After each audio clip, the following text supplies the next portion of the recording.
ನಮಸ್ಕಾರ ವೀಕ್ಷಕರೇ, ನ್ಯಾಷನಲ್ ಟಿವಿಗೆ ಸ್ವಾಗತ. ನಾನು ಸ್ವಾತಿ ಸಾಲ್ಯನ್.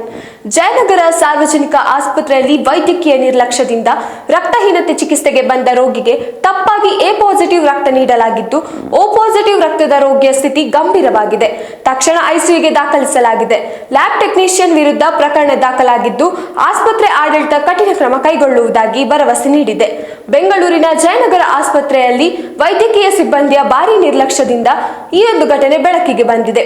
ರಕ್ತಹೀನತೆ ಚಿಕಿತ್ಸೆಗೆ ದಾಖಲಿಸಲಾಗಿದ್ದ ವ್ಯಕ್ತಿಯೊಬ್ಬರ ಸ್ಥಿತಿ ಗಂಭೀರವಾದ ಘಟನೆಯನ್ನ ನಡೆದಿದೆ. ಪರಿಣಾಮ ರೋಗಿಯ ಆರೋಗ್ಯ ತೀವ್ರ ಹದಗೆಟ್ಟಿದೆ.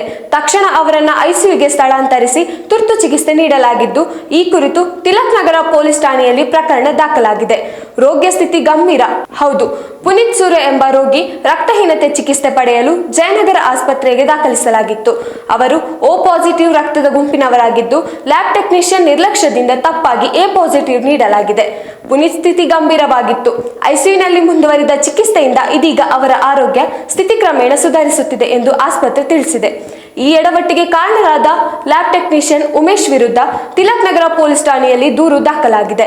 ದೂರಿನ ಮೇರೆಗೆ ಪೊಲೀಸರು ಆಸ್ಪತ್ರೆಗೆ ಭೇಟಿ ನೀಡಿ ಪರಿಶೀಲನೆ ನಡೆಸಿದ್ದಾರೆ. ಲ್ಯಾಬ್ ಟೆಕ್ನಿಷಿಯನ್ಸ್ ವಿರುದ್ಧ ಕಠಿಣ ಕ್ರಮ. ಹೌದು, ಓ ಪಾಸಿಟಿವ್ ರಕ್ತದ ಗುಂಪಿನವರಿಗೆ ಎ ರಕ್ತ ಕಣಗಳ ವಿರುದ್ಧ ಪ್ರತಿಕಾಯಗಳು ಇರುತ್ತವೆ. ಆದ್ದರಿಂದ ಎ ಪಾಸಿಟಿವ್ ರಕ್ತ ನೀಡಿದಾಗ ದೇಹದ ರೋಗ ನಿರೋಧಕ ವ್ಯವಸ್ಥೆ ರೋಗಿಗೆ ನೀಡಿದ ರಕ್ತವನ್ನ ಪರಕೀಯವೆಂದು ಗುರುತಿಸಿ ತಕ್ಷಣ ದಾಳಿ ಮಾಡುತ್ತದೆ. ಇದರಿಂದ ರೋಗಿಯ ದೇಹದಲ್ಲಿ ಅಪಾಯಕಾರಿ ಪ್ರತಿಕ್ರಿಯೆ ಉಂಟಾಗಬಹುದು.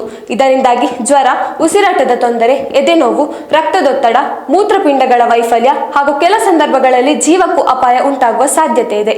ಆದ್ದರಿಂದ ಇದು ಪ್ರತಿ ಲ್ಯಾಬ್ ಟೆಕ್ನಿಷಿಯನ್ಸ್ ಹಾಗೂ ವೈದ್ಯರಿಗೆ ಹಾಗೂ ಜನರಿಗೂ ಗಮನದಲ್ಲಿ ಇಡಬೇಕಾದ ಅಂಶವಾಗಿದೆ. ಇನ್ನಷ್ಟು ವಿಷಯಕ್ಕಾಗಿ ನೋಡ್ತಾ ಇರಿ ನ್ಯಾಷನಲ್ ಟಿವಿ. ಧನ್ಯವಾದಗಳು.